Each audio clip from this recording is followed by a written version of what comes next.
বিসমিল্লাহির রহমানির রহিম। আজকে modern science ওলারা lakh lakh million dollar খরচা করে একটা লম্বা সময় পেরিয়ে চাঁদের মাটিতে পা রেখেছিল। কথা বাস্তব, আমরা স্বীকার করি।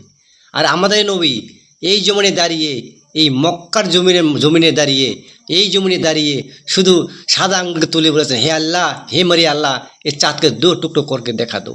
আল্লাহ পাক সঙ্গে চাঁদকে দু টুকরো করে দেখিয়ে দিয়েছিলেন। এই জমিনে দাঁড়িয়ে, এই মক্কার মাটিতে দাঁড়িয়ে শুধু সাদা আঙ্গুল তুলে বলেছেন, হে আল্লাহ, মেরি আল্লাহ, যে চাঁদকে দু টুকরো করে দেখা দো। তো সঙ্গে সঙ্গে আল্লাহ পাক চাঁদকে দু টুকরো করে দেখিয়ে দিয়েছিল। আজকে modern সায়েন্সওয়ালারা lakh crore million dollar খরচা করে একটা লম্বা সময়কে পেরিয়ে চাঁদের মাটিতে পা রেখেছিল। এটা বাস্তব, আমরা স্বীকার করি। আমাদের নবী জনাবে সাল্লাল্লাহু আলাইহি ওয়াসাল্লাম শুধু এই জমিনে দাঁড়িয়ে, এই মক্কা জমিনে দাঁড়িয়ে, এই পৃথিবীর জমিনে দাঁড়িয়ে শুধু সাদা আঙ্গুলে তুলে বলেছে, হে মেরি আল্লাহ, চাঁদকে দু টুকরো করে দেখা দো। আল্লাহ পাক সঙ্গে সঙ্গে চাঁদকে দু টুকরো করে দেখিয়ে দিয়েছে।